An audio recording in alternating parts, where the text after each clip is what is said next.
Part बघणार आहोत limit मधील. तर यामध्ये आपण पाहणार आहोत एक रिमार्क आहे आणि मागील जे 4 फॉर्म्युले पाहिले आपण limits of exponential function and logarithmic function याच्यावर आधारित जे 4 फॉर्म्युले आपण डिस्कस केले होते त्याचे हे 4 प्रॉब्लेम्स आपण काय करणार आहोत आज सॉल्व्ह करणार आहोत. ओके, सो रिमार्क काय आहे बघा, स्केलार मल्टिप्लिकेशन रूल आहे हा सुद्धा खूप महत्त्वाचा रूल आहे. स्केलार मल्टिप्लिकेशन रूल म्हणजे काय?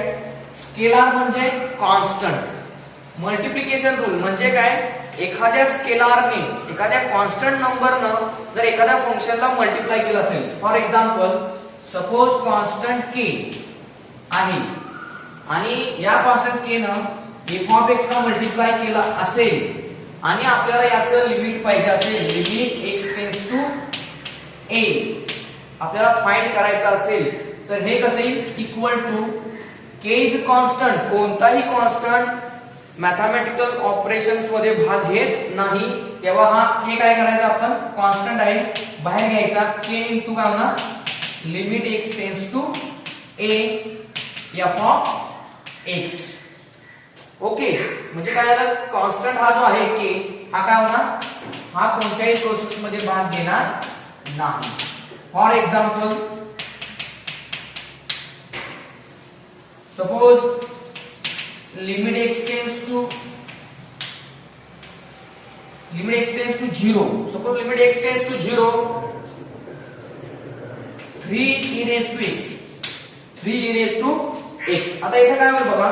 Equal to by scalar multiplication rule काय होईल? Limit x tends to 0 3 is constant. 3 is constant, त्यामुळे हा 3 जो कॉन्स्टंट आहे तो काय होईल? हा 3 कॉन्स्टंट लिमिटच्या बाहेर येईल, म्हणजे लिमिटच्या आपण काय घ्यायचं? आउटसाइड घ्यायचा आणि फंक्शन आहे कसं ठेवायचं? e raised to x. अशा पद्धतीने हा स्केलार मल्टिप्लिकेशन रूल काय केला जातो? वापरला जातो. पुन्हा एकदा लक्षात ठेवा, जर एखाद्या फंक्शनला एखाद्या कॉन्स्टंटनं मल्टिप्लाय केलं असेल आणि त्याला त्याचं लिमिट फाइंड करायचं असेल तर आपण एवढंच लक्षात ठेवायचं की कॉन्स्टंट जो आहे तो कॉन्स्टंट त्या प्रोसेस मध्ये भाग घेणार नाही, तो आउटसाइड घ्यायचा, तो लिमिटच्या बाहेर लिहायचा त्याला आणि मग तो मल्टिप्लाय ज्यावेळी लिमिट हे पूर्ण फाइंड आउट होईल त्यावेळी तो या आन्सरला काय करेल? मल्टिप्लाय करेल आणि एक फायनल आन्सर तुम्हाला देईल. ओके, समजलं का? आता लक्षात घ्या, आता ही जे सर्व व्हिडिओज आहेत याच्यामध्ये ऑलरेडी नोट्स आपण देत आहोत बोर्डवर लिहून. त्यामुळे तुम्ही सर्व विद्यार्थ्यांसाठी महत्त्वाची सूचना आहे की तुम्ही ज्यावेळी व्हिडिओ बघत असता त्यावेळी नोटबुक घेऊन बसा आणि नोटबुक्स मध्ये तुम्ही काय करा? या नोट्स तुम्ही काय करा? लिहून घ्या, म्हणजे तुम्हाला डबल काम लागणार नाही. म्हणजे तुम्ही एका वेळी शिकाल पण आणि नोट्स पण लिहून घ्याल. व्हिडिओ थोडा पॉज करत तुम्ही काय करू शकता? हे सगळ्या नोट्स लिहू शकता, कारण या नोट्स या सेपरेट नोट्सची काही गरज नाही, या नोट्सच आहेत तुमच्यासाठी. ओके, तर आता आपण नेक्स्ट पार्ट बघूया.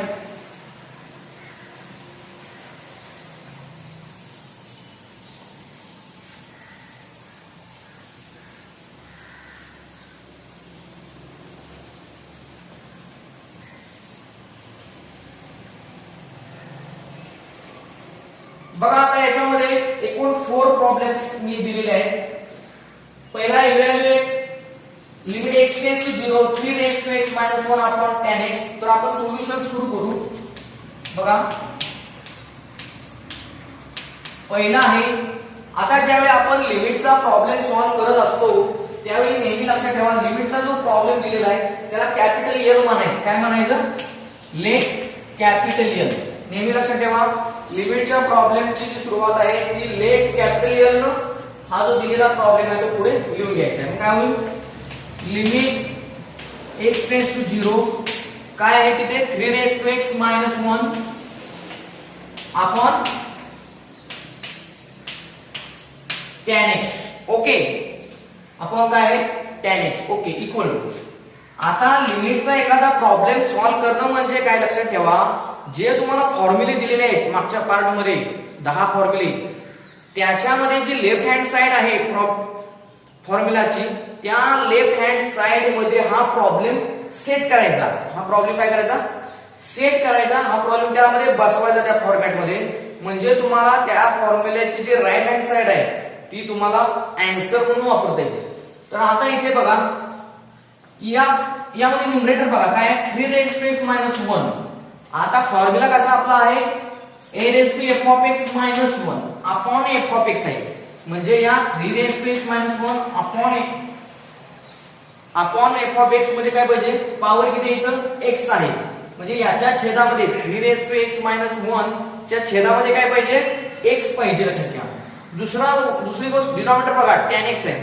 tan x च्या छेदात काय पाहिजे फॉर्म्युला स्टँडर्ड काय आपला लिमिट थीटा टेंड्स टू 0 काय आहे tan p theta upon p theta equal to 1.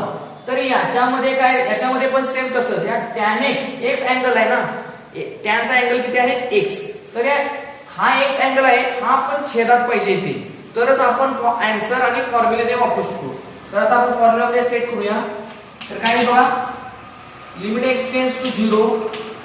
तर आपण काय करणार न्यूमरेटर आणि डिनॉमिनेटरला काय करणार x न डिवाइड करूया. मग काय होईल बघा 3 raise to x minus 1 upon x upon काय होईल tan x upon x. Okay. आता इथे बघा आता इथे सेपरेट न्यूमरेटर आहे सेपरेट डिनॉमिनेटर आहे x ना आपण डिवाइड केले. सेपरेट न्यूमरेटर आहे सेपरेट डिनॉमिनेटर आहे. आपण कोणता रूल वापरणार आता डिव्हिजन रूल ऑफ लिमिट. काय म्हणतो डिव्हिजन रूल तर न्यूमरेटरचं या न्यूमरेटरचं सेपरेट लिमिट हे जे चिन्ह आहे हे या न्यूमरेटरला सेपरेट अटॅच करा. हे जे पूर्ण पार्ट आहे हा या डिनॉमिनेटरला सेपरेट अटॅच. मग काय होईल limit x tends to 0 3 raise to x minus 1 upon x upon काय होईल limit x tends to 0 tan x upon x equal to.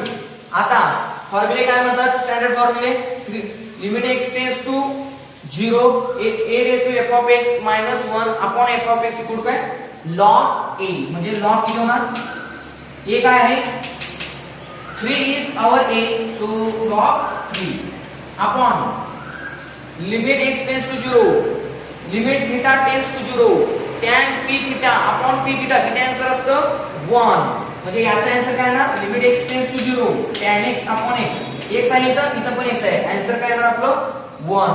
So log 3 upon 1 म्हणजे काय येणार तुमचं log 3 l equal to log 3. Okay समजलं तुम्हाला. अशा पद्धतीने हे फॉर्म्युला मध्ये आपण सेट करून आन्सर तयार केलेला आहे. आता नेक्स्ट प्रॉब्लेम बघूया याच्यामध्ये second.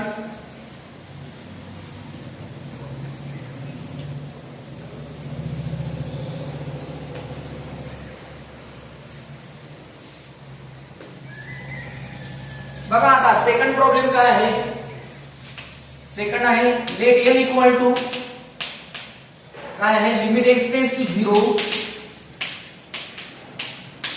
e raise to x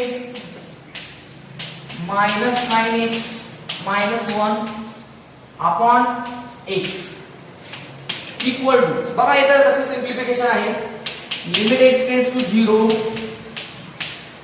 आता इथे बघा आता इथे e रेज टू x आता स्टँडर्ड फॉर्म्युला काय म्हणतो limit x tends to 0 e raise to f of x minus 1 upon f of x असं पाहिजे. म्हणजे e raise to f of x minus 1 लक्षात ठेवा मायनस 1 असा सेटअप पाहिजे. म्हणजे काय येते बघा हे जरा सिंप्लिफाय करूया आपण काय होईल e रेज टू x आहे तसंच.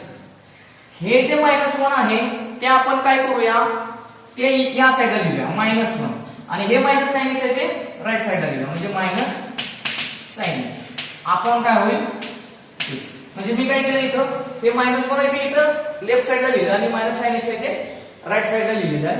आता इक्वल टू आता बघा आता या e raise to x minus 1 power x आहे इथं ऑलरेडी x छेदात आहे बघा.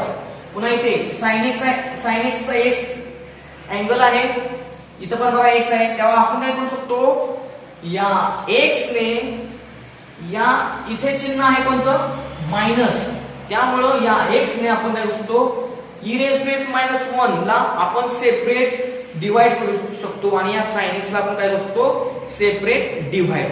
तर करूया काय होईल बघा limit x tends to 0 e raise to x minus 1 upon x minus sin x upon x. x न मी सेपरेट डिवाइड केलं आता मध्ये कोणतं चिन्ह आहे इथं बघा, मायनस आहे. मायनस साइन आहे म्हणजे कोणता रूल आला, पुन्हा subtraction rule. Okay, subtraction rule काय म्हणतो, तर या लिमिट म्हणजे या लिमिट ऑपरेटरनं आत मल्टिप्लाय करू शकतो आपण. म्हणजे इक्वल टू काय होणार, limit x tends to 0 e raised to x minus 1 upon x minus limit x tends to 0 sin x upon x. आता याचे स्टँडर्ड फॉर्म्युले आहेत. Limit x tends to 0 e raised to f of x minus 1 upon f of x म्हणजे काय असतं, log e म्हणजेच 1 म्हणजे किती 1 minus limit theta tends to 0 sin p theta upon p theta किती असतो 1. म्हणजे हा x अँगल जो आहे तो इथे छेदात असेल तर आपण आन्सर किती लिहू शकतो 1. किती लिहू शकतो 1. त्यामुळे इथे काय 1 minus 1 0 l equal to 0. Are you getting it? Okay, आता नेक्स्ट बघूया प्रॉब्लेम. Third problem.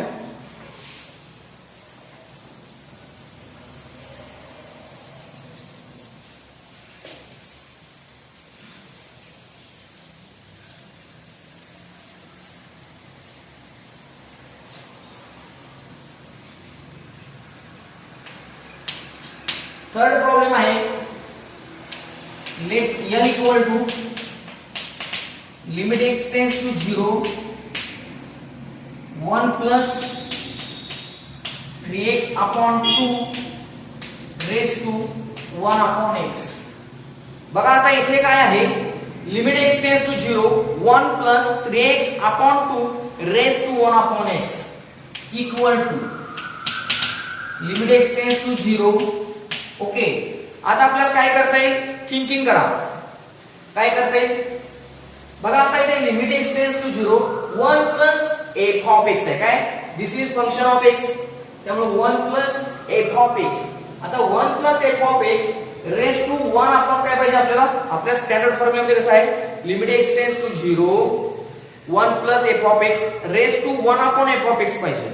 म्हणजे काय पाहिजे, याचा थोडक्यात काय पाहिजे, रेसिप्रोकल. याचा थोडक्यात काय पाहिजे, 3x अपॉन 2 चा काय पाहिजे, रेसिप्रोकल. आता 3x अपॉन 2 चा रेसिप्रोकल काय सांगा, 3x अपॉन 2 याचा रेसिप्रोकल काय 2 अपॉन 3x. म्हणजे आपल्याला इथे पॉवर मध्ये काय पाहिजे 2 अपॉन 3x. x तर आहे, आपल्याला फक्त काय पाहिजे 2 अपॉन 3. म्हणजे इथं आपल्याला 2 अपॉन 3 घ्यावं लागेल आणि रिटर्न द्यावं लागेल. म्हणजे काय होईल बघा, इथं 1 प्लस 3x अपॉन 2. बघा आता इथे काय होईल, 2 अपॉन 3x पाहिजे म्हणजे 2 अपॉन 3 पाहिजे. ओके, मी 2 अपॉन 3 घेतलं. ओके, आता हे जे 2 अपॉन 3 घेतलेलं आहे ते काय केलं पाहिजे, रिटर्न दिलं पाहिजे ना. म्हणजे काय केलं पाहिजे, 2 अपॉन 3 न गुणलं आणि 3 अपॉन 2 न गुणलं. बघा 2 ला 2 गेलं, 3 ला 3 गेलं, आपलं आहे तेच 1 अपॉन x राहील. आलं का बरोबर. बघा याच्यात काय करायचं लक्षात ठेवा, या 3 अपॉन 2 न पण इथं गुणायचं आणि याचा रेसिप्रोकल 3 अपॉन 2 चा रेसिप्रोकल किती 2 अपॉन 3. म्हणजे मी 2 अपॉन 3 न गुणलं आणि 3 अपॉन 2 न इथं 2 अपॉन 3 न इथं मल्टिप्लाय केलं आणि इथं 3 अपॉन 2 न मल्टिप्लाय. म्हणजे 2 ला 2 कॅन्सल, 3 ला 3 कॅन्सल आहे कसं नाही. आता बघा इथे काय होईल मग, equal to limit x tends to 0 1 plus 3x upon 2 raise to 2 upon 3x. Okay, आणि हे रेज टू काय आहे 3 अपॉन रेज टू हे काय होईल 3 अपॉन 2. रेज टू काय होईल 3 अपॉन 2. म्हणजे आता लक्षात घ्या इथे, आता इथे आपण कोणता फॉर्म्युला वापरू शकतो, 1 प्लस f ऑफ x म्हणजे limit x tends to 0 1 plus f of x raise to 1 upon f of x. म्हणजे आणि यानुसार काय येईल आपला आन्सर सांगा बरं, किती येईल आन्सर याच्यामध्ये, e. याचा आन्सर किती e रेज टू काय येईल 3 अपॉन 2. तुम्ही लक्षात ठेवा, लिमिट हा ऑपरेटर जो आहे तो लिनियर ऑपरेटर आहे. तो लॉगॅरिथम जरी असलं तरी तो लॉगॅरिथमच्या आत जाऊन ऑपरेट होऊ शकतो. किंवा आता ही सिच्युएशन बघितली, आता पॉवर इथं पॉवर आहे त्याच्यावर रेज टू पॉवर आहे, तर इथं सुद्धा तुम्ही डायरेक्ट ही घेऊ शकता because limit is a linear operator. त्यामुळे n इक्वल काय तुमचं L equal to e raised to 3/2. Okay, आता नेक्स्ट फोर्थ प्रॉब्लेम बघा.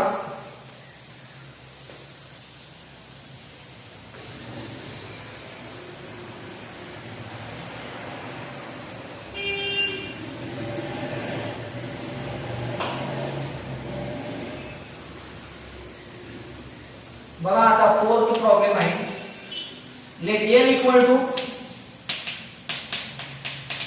Limit x tends to 0 log of 1 plus 2x minus log of 1 minus 2x upon x. Okay, आता इथे बघा limit x tends to 0 log of 1 plus 2x minus log of 1 minus 2x upon x. आता इथे log आहे, काय आहे log आहे. मग आपला फॉर्म्युला काय आहे, limit x tends to 0 log of 1 plus f of x upon f of x. Okay, आता इथे बघा log of 1 plus f of x किती आहे 2x. आपण काय पाहिजे आपल्याला, हे 2x इथं पाहिजे ना, x आहे 2x नाही, तर आपण x चा उपयोग करूया. आणि इथं कोणतं चिन्ह आहे, मायनस. कोणतं चिन्ह आहे, मायनस. त्यामुळे आधी आपण सेपरेट काय करू शकतो, या x न या log 1 plus 2x ला सेपरेट डिवाइड आणि या log 1 minus 2x ला आपण काय करू शकतो, सेपरेट डिवाइड करू शकतो. तर पहिल्यांदा ते करून घेऊया. Limit x tends to 0 log of 1 plus 2x upon x minus log of 1 minus 2x upon x. Okay, आता मध्ये चिन्ह कोणतं आहे, मायनस आहे. मायनस चिन्ह म्हणजे कोणतं आलं, सबट्रॅक्शन रूल. तर आता आपण पहिल्यांदा सबट्रॅक्शन रूल वापरूया. Okay, equal to limit x tends to 0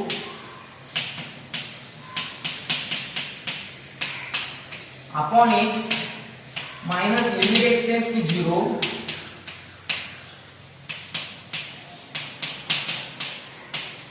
subtraction rule म्हणजेच काय थोडक्यात, तर हा लिमिट ऑपरेटर हा लिनियर ऑपरेटर आहे, त्यामुळे तो आत मल्टिप्लाय करू शकत नाही. आता इक्वल टू बघा, आता इथे आता log of 1 plus 2x, आता 1 प्लस हा 2x म्हणजे f of x, हा 2x च इथं पाहिजे, पण इथं किती आहे, x आहे. तर आपल्याला किती पाहिजे, इथं 2x पाहिजे. किती पाहिजे, 2x. तर 2 न मल्टिप्लाय आणि 2 न काय करू शकतो आपण, डिवाइड. म्हणजे इथं काय होईल, लिमिट x टेंड्स टू 0 2 ने multiply 2 log 1 plus 2x upon 2x. आता इथे बघा limit x tends to 0 log of 1 minus 2x upon x. इथं काय पाहिजे, आता आपल्याला minus 2x पाहिजे. किती पाहिजे इथे बघा, minus 2x आहे इथे, minus 2x. तर इथं छेदात पण काय पाहिजे, minus 2x. x आहे minus 2 पाहिजे, तर minus 2 कुठून आणणार, तर हे मायनस चिन्ह तर आहे, या मायनस चिन्हाचा उपयोग करूया आपण. इथं प्लस आहे तर ठेवूया. तर इथं काय होईल, limit x tends to 0 limit x tends to 0 काय होईल बघा, हे मायनस चिन्ह आत वापरूया. म्हणजे काय होईल, मायनस आणि 2 न मल्टिप्लाय आणि 2 न डिवाइड करूया. म्हणजे काय, मायनस 2 काय होईल इथे बघा, 2 न मल्टिप्लाय करूया. 2 न multiply log of 1 minus 2x upon काय इथे बघा, हे मायनस चिन्ह इथं ठेवूया. म्हणजे काय होईल तुमचं, मायनस हे मायनस चिन्ह इथं आलं, मायनस आणि हे 2 आणि हे x मायनस 2x. बघा पुन्हा एकदा हे स्टेप, हे मायनस चिन्ह मी डायरेक्ट इथं घेतलेलं आहे आणि 2 न मल्टिप्लाय आणि 2 न काय केलं, डिवाइड केलं. आता काय होईल सांगा, इक्वल टू आता हा 2 हे दोन्ही 2 काय आहेत, this 2 and this 2 is a scalar constant. So by scalar multiplication rule what happen, हे 2 काय करा, आउटसाइड घ्या. म्हणजे काय होईल, 2 limit x tends to 0 log of काय होईल, 1 plus 2x upon 2x plus काय होईल, आता इथे बघा this 2 also constant, so we can take outside the limit.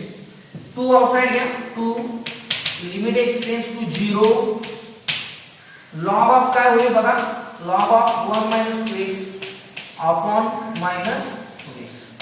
आता आपला फॉर्म्युला स्टँडर्ड आहे, limit x tends to 0 log of 1 plus f of x upon f of x equal किती, 1. किती, 1. त्यामुळे काय होणार इथे, आता बघा 1 म्हणजे इथे इक्वल टू काय, इथं लिहितो आता मी, हे 2 as it is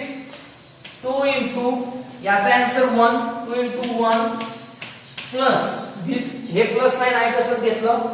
आता काय झालं 2 limit x tends to 0 limit x tends to 0 log of 1 minus 2x upon minus 2x same formula काय limit x tends to 0 log of 1 plus f of x upon f of x equal to किती 1. त्यामुळे इथे काय ना 1. So equal to 2 into 1 2 plus 2 into 1 2 2 plus 2 किती होणार 4. So 4 is the value of limit. 4 is the value of limit and therefore here equal to 4. Here equal to 4. Okay. तर तुम्हाला फॉर्म्युले आणि ते फॉर्म्युले कसे वापरावे हे थोडक्यात समजलं असेल असं मला वाटतं. नेक्स्ट आजच्या व्हिडिओमध्ये आपण डिस्कस करणार आहोत इनडिटर्मिनेट फॉर्म्स. काय डिस्कस करणार आहोत आपण इनडिटर्मिनेट फॉर्म्स. ओके. तर इनडिटर्मिनेट या शब्दाचा काय अर्थ आहे आज ते बघूया. बघा आधी आपण बघूया डिटर्मिनेट हा जो शब्द आहे डिटर्मिनेट. डिटर्मिनेट म्हणजे काय तर डिटरमाइन करू शकतो आपण त्याची लिमिटिंग व्हॅल्यू कॅल्क्युलेट करू शकतो आपण त्याचं लिमिट फाइंड आउट करू शकतो असा त्याचा अर्थ आहे. इनडिटर्मिनेट याचा अर्थ काय तर ते त्याचा आपण डायरेक्ट व्हॅल्यूज फाइंड आउट करू शकत नाही. डायरेक्ट व्हॅल्यूज फाइंड आउट करू शकत नाही. फॉर एक्झाम्पल मी एक्झाम्पल देतो तुम्हाला. Limit x tends to 2 x minus 2 upon x square minus 4. आता समजा याचं लिमिट आपल्याला फाइंड आउट करायचं आहे. आता हे this is rational function. Okay. तर आता आपण काय करू शकतो limit x tends to 2. Okay. तर हे 2 समजा इथे ठेवलं तुम्ही x इक्वल टू 2 ठेवलं तर काय होईल बघा x टेंड्स टू 2. आता आपण काय करूया x इक्वल टू 2 ठेवून बघूया काय होईल x equal to 2 minus 2 upon x equal to 2 काय होईल 2 स्क्वेअर minus 4 म्हणजे काय होईल 2 minus 2 0. 2 स्क्वेअर म्हणजे किती 4 4 minus 4 0 म्हणजे इथे अपॉन काय 0 म्हणजे 0 upon 0 आलं म्हणजे काय 0 upon 0 हा काय इनडिटर्मिनेट फॉर्म आला म्हणजे याचं कॅल्क्युलेशन होत नाही. We cannot calculate 0 upon 0. मग काय करावं लागतं मग आपल्याला काही सिम्प्लिफिकेशन करावं लागतं ते आपण पुढे पाहणार आहोत. मग अशा टाइपच्या फॉर्मला काय म्हणलं जातं इनडिटर्मिनेट फॉर्म्स. तर एकूण 7 इनडिटर्मिनेट फॉर्म्स आहेत. किती आहेत there are 7 indeterminate forms in limits. तर ते कोणते आहेत ते बघूया. तर एक 0 by 0 infinity by infinity infinity minus infinity 0 into infinity 0 raised to 0 1 raised to infinity 1 raised to infinity infinity raised to 0. इथे लक्षात पुन्हा एकदा बघा 0 upon 0 infinity upon infinity infinity minus infinity 0 into infinity 0 raised to 0 1 raised to infinity infinity raised to 0. किती झाले बघा एकूण 1 2 3 4 5 6 आणि 7. हे 7 इनडिटर्मिनेट फॉर्म्स आहेत आणि हे सॉल्व्ह करण्याच्या वेगवेगळ्या पद्धती आहेत. तर आता आपण नेक्स्ट पार्ट जो बघणार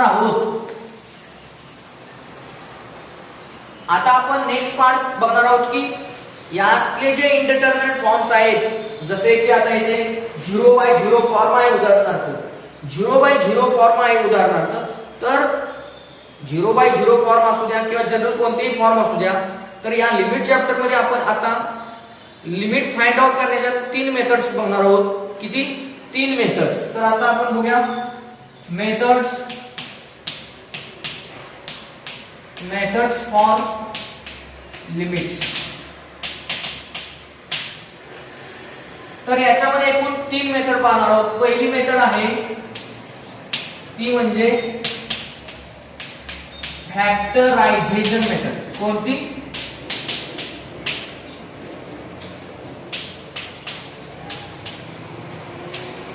बघा एकूण 3 मेथड आहेत factorisation method rationalisation method and substitution method. एकूण 3 मेथड. ओके. आता फॅक्टरायझेशन मेथड मध्ये आपण बघूया. Suppose let n equal to limit x tends to a P of x upon Q of x.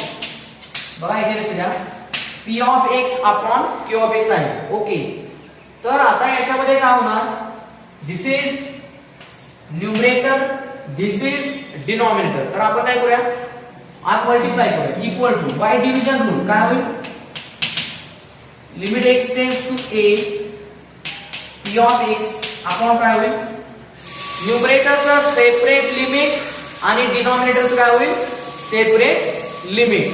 तर काय होतं बघा इथे, limit x tends to a Q of x.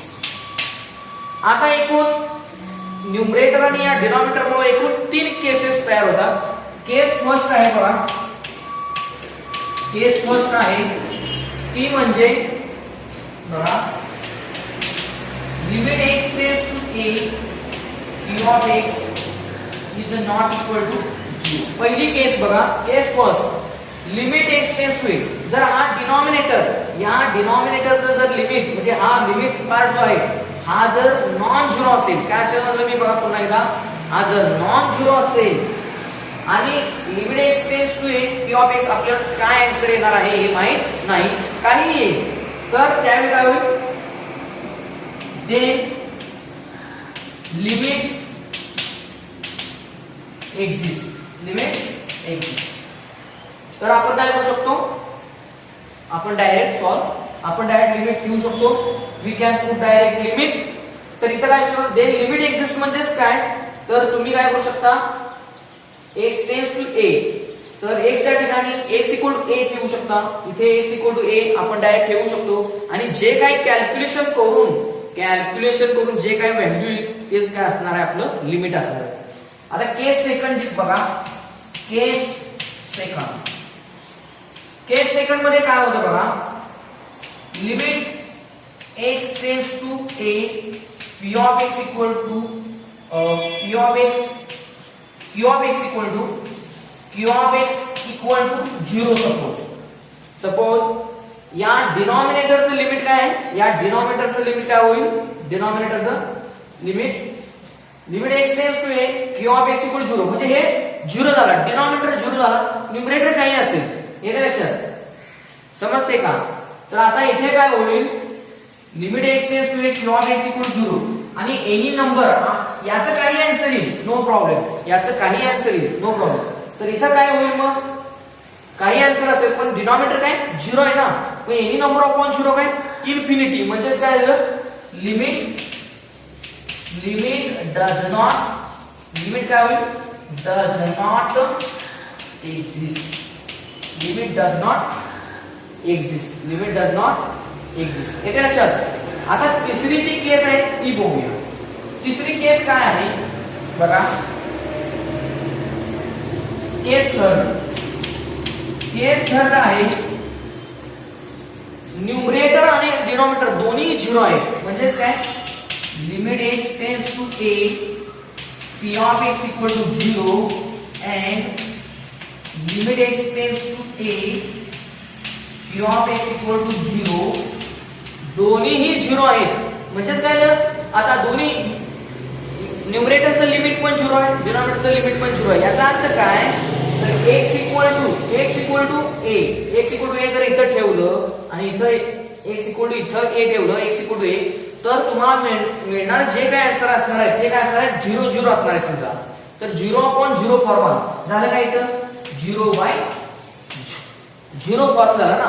आता 0 बाय 0 फॉर्म झाला, याचा अर्थ काय होतो माहितीये का, limit x tends to a P of x equal 0 and limit x tends to a Q of x equal 0. याचा अर्थ काय, जेव्हा तुम्ही x इक्वल टू a ठेवता इथं त्यावेळी आन्सर 0 येतं. याचा अर्थ काय, याचं फॅक्टरायझेशन होऊ शकतं. We can factorise this P of x.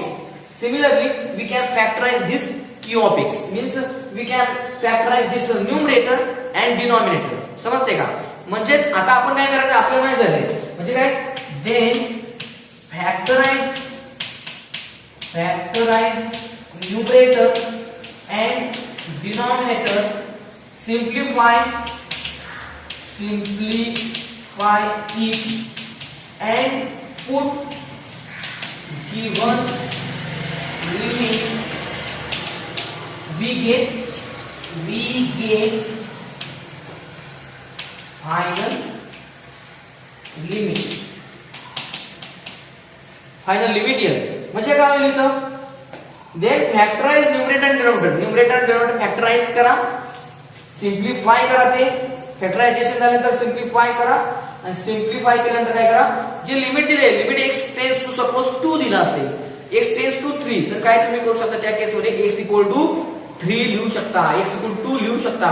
कारण जो इथं 0/0 फॉर्म आहे, पुन्हा आहे का, हा जो 0/0 फॉर्म आहे तो या फॅक्टरायझेशन मुळे काय होतो, फॅक्टरायझेशन आणि सिम्प्लिफिकेशन केलं की तो व्हॅनिश होतो. काय होतो, व्हॅनिश होतो. आपलं कामच आहे ते फॅक्टरायझेशन मेथड वापरणं, रॅशनलायझेशन मेथड वापरणं, पुन्हा सबस्टिट्यूशन मेथड आपण वापरणार आहोत. तिन्ही मेथड्स आपण काय करणार आहोत या मॅथ्स मध्ये, जे या लिमिट चॅप्टर मध्ये ज्या इनडिटर्मिनेट फॉर्म्स येणार आहेत ते इनडिटर्मिनेट फॉर्म्स काय करण्यासाठी, व्हॅनिश, रिमूव्ह करण्यासाठी, रिमूव्ह करून सिम्प्लिफाय करून डायरेक्ट आपण लिमिट ठेवण्यासाठी काय करणार आहोत, या मेथड्स वापरणार आहोत. येते लक्षात. पण then factorise numerator and denominator, simplify it and put given limit. Direct limit ठेवा तुम्ही आणि we get final limit here. Okay. तर आता आपण याच्यावर आधारित प्रॉब्लेम इथे लिहिलेला आहे, तर आपण प्रॉब्लेम डिस्कस करूया.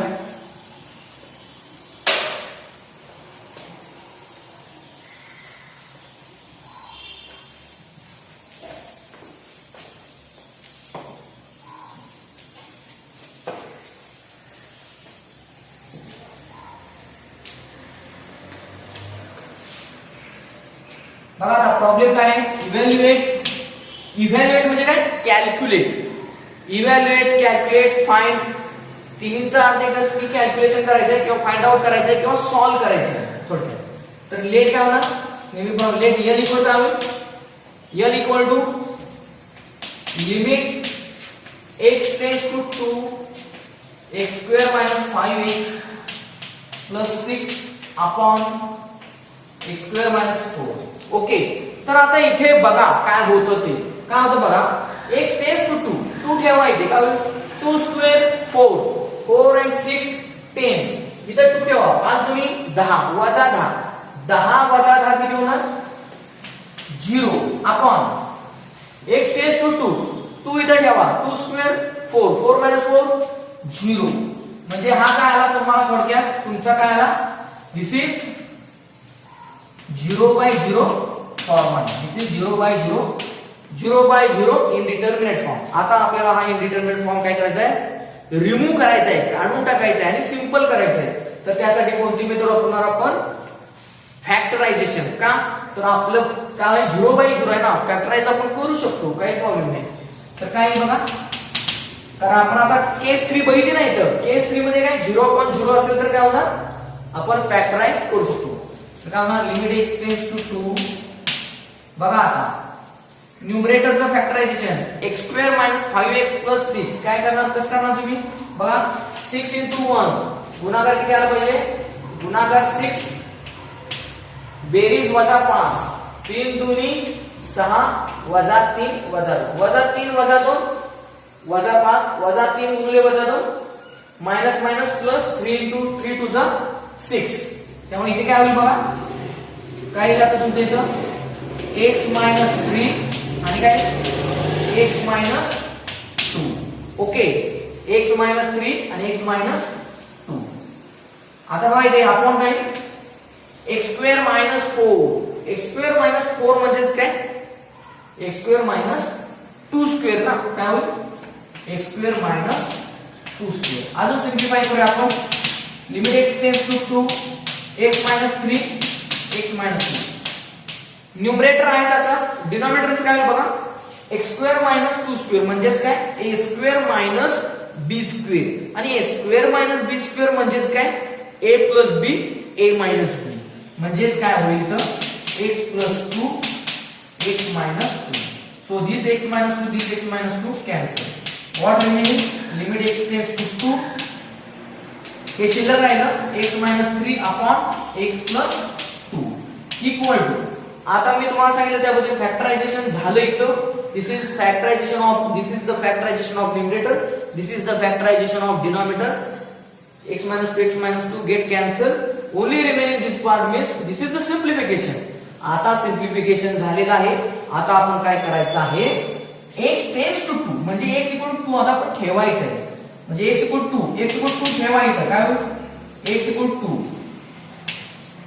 Put x equal to 2. therefore l equal to काय होईल, 2 - 3 अपॉन 2 + 2.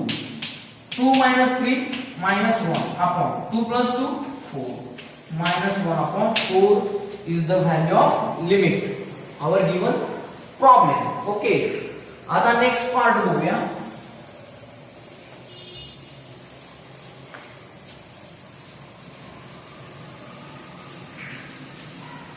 नेक्स्ट मेथड आहे रॅशनलायझेशन मेथड. कोणती method, rationalisation.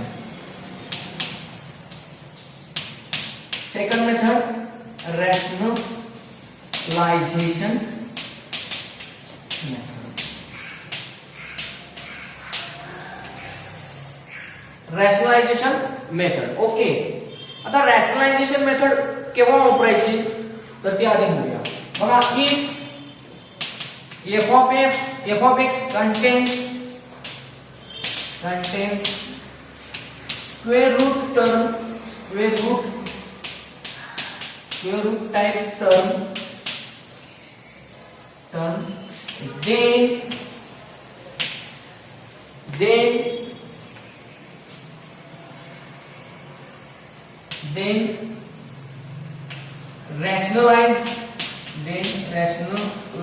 term, then rationalization is used. Rationalization is used. आता रॅशनलायझेशन करायचं म्हणजे काय करायचं तर बघूया. बघा, if f of x contains square root type term then rationalization is used. आता रॅशनलायझेशन कसं केलं जातं हे आपण एका एक्झाम्पल काय करूया, डिस्कस करूया. then rationalization is used म्हणलेलं आहे. आणि then काय होईल मग, then simplify it and put given limit and we get required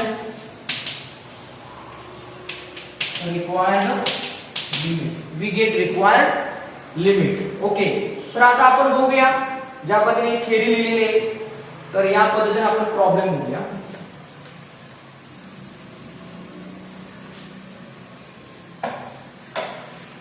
बघा, आता याच्यामध्ये सेकंड प्रॉब्लेम आहे. बघा,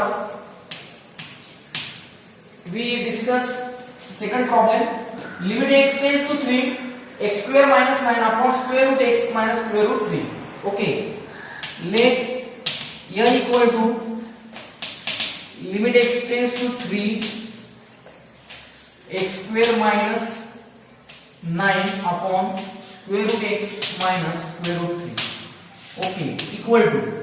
आता इथे बघा, जसं आपण थेअरी मध्ये पाहिलं होतं, ही function contains square root type term. आता बघा, स्क्वेअर रूट टाइप टर्म आहे. बघा, square root x - square root 3 म्हणजे स्क्वेअर रूट इथं आहे. तर याचं रॅशनलायझेशन कसं करायचं बघा.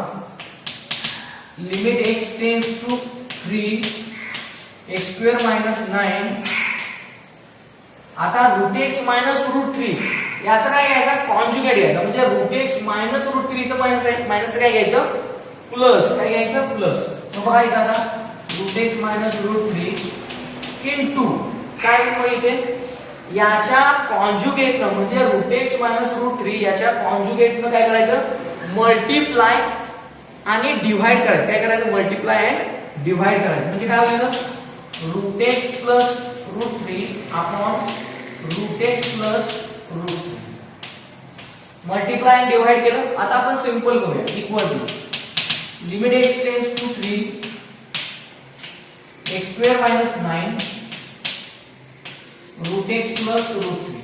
न्यूमरेटर मध्ये आहे तसंच सगळं राहील. आता डिनॉमिनेटर मध्ये काय होतं बघा, डिनॉमिनेटर मध्ये काय होईल बघा, याला a म्हणा, a plus b a minus b म्हणजे काय होईल, a² मायनस b². म्हणजेच काय होईल, root x it's a square minus root 3 it's a square. Okay, equal to limit x tends to 3, बघा आता इथे काय होईल x² मायनस 9 म्हणजे काय, आता x² मायनस 9 पण बघा इथं x² मायनस 9 आपल्याला सिंपल करावं लागेल का, बघा आता आणि एक एक करूया पार्ट. √x प्लस √3 अपॉन, बघा √x² म्हणजे काय x मायनस √3 स्क्वेअर म्हणजे काय 3 म्हणजे x मायनस 3. बघा आता इथे लक्ष द्या, पुन्हा एकदा मी मेन प्रॉब्लेम करतो. लिमिट x टेन्स टू 3, समजा तुम्ही इथं 3 ठेवलं, 3 स्क्वेअर काय होईल 3 स्क्वेअर 9, 9 मायनस 9 काय होईल 0. पुन्हा इथे √3 √3 मायनस √3 0 म्हणजे हा 0/0 फॉर्म आहे, हा इनडिटर्मिनेट फॉर्म आहे. तो आता आपल्याला काय करायचा आहे सॉल्व्ह करायचा आहे. मग या मेथडला आता इथपर्यंत आपण सिम्प्लिफाय केलेला आहे. ओके, पण आता बघा, आता पुन्हा एकदा चेक करूया. x टेन्स टू 3, 3 मायनस 3 0, पण इथं पण बघा x² मायनस 9 म्हणजे काय 3 स्क्वेअर 9, 9 मायनस 9 0 म्हणजे पुन्हा आणखी 0/0 फॉर्म हा आहेच. तर इथं काय केलं पाहिजे बघा, x² मायनस 9 आहे तर तिथं आपण काय करू शकतो 3 स्क्वेअर करू शकतो, x² मायनस 3 स्क्वेअर. ओके, आणि आता मग त्यानुसार इथं काय होईल बघा, a² मायनस b² म्हणजे काय a प्लस b आणि काय होईल a मायनस b. ओके, आता आपण सिम्प्लिफाय करूया. काय होईल this x minus 3 this x minus 3 get cancel. काय आहे मग बघा, limit x tends to 3 x plus 3 into काय होईल √x प्लस √3. म्हणजे आपण लक्षात घ्या, आपण छेदातला x मायनस 3 आणि न्यूमरेटर मध्ये पण आपण x मायनस 3 इथे काय केला x² मायनस 9 मुळे तयार झाला. फॅक्टरायझेशन केल्यामुळे फॉर्म्युला आपण वापरला a² मायनस b². त्यामुळे हा x मायनस 3 हा x मायनस 3 कॅन्सल झाल्यामुळे काय झालं, जो इनडिटर्मिनेट फॉर्म होता 0/0 तो कॅन्सल होऊन आता काय आले सिम्प्लिफाईड आले. काय आलं सिम्प्लिफाईड फंक्शन आलं. आता डायरेक्ट लिमिट ठेवू शकतो आपण. पुट काय करायचं x टेन्स टू 3, ज्यावेळी सिम्प्लिफाय होतं त्यानंतर तुम्ही x टेन्स टू 3 म्हणजे x इक्वल टू 3 आपण ठेवू शकतो.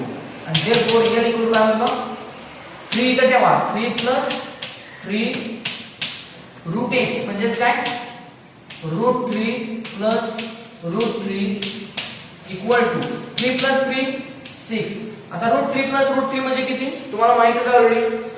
This is 1 mango plus 1 mango. 1 mango plus 1 mango. How many mango? 2 mango. So 6 into 2 √3 equal to काय होईल बघायचं 6 to the 12 √3. L equal to 12 √3 is the answer of given limit problem. Okay, तर ही झाली second method. आता आपण third method discuss करूया. बघा आता थर्ड मेथड जे आहे ते आहे सबस्टिट्यूशन मेथड. सबस्टिट्यूशन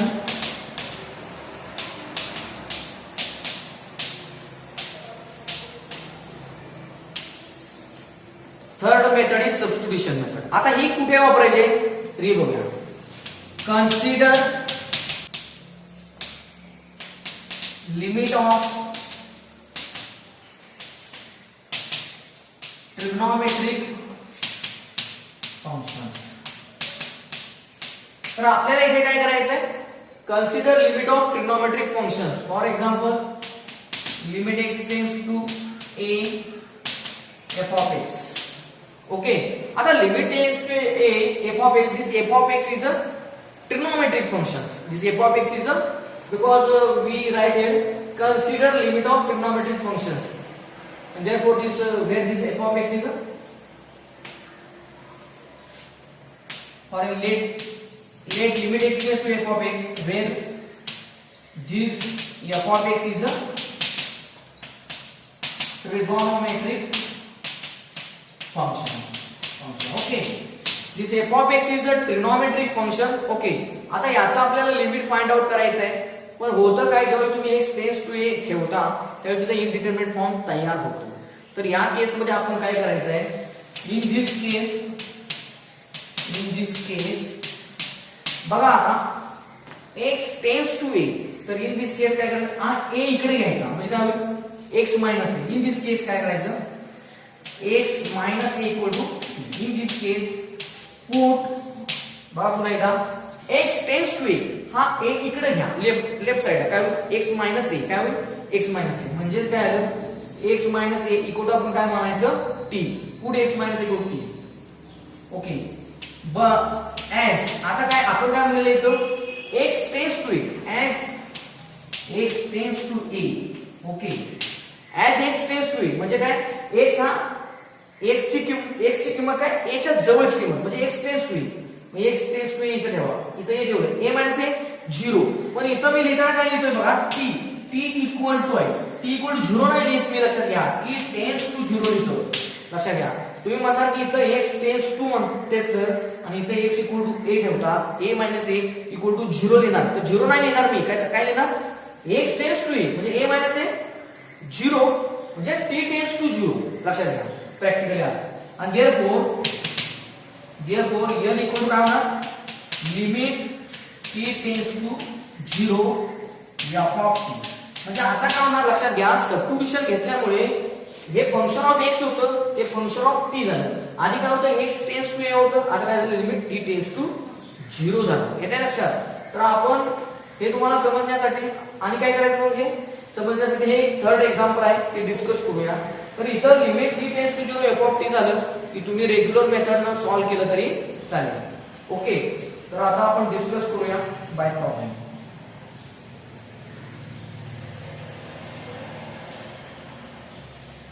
बघा आता याच्यामध्ये काय होतं ते थर्ड प्रॉब्लेम आहे.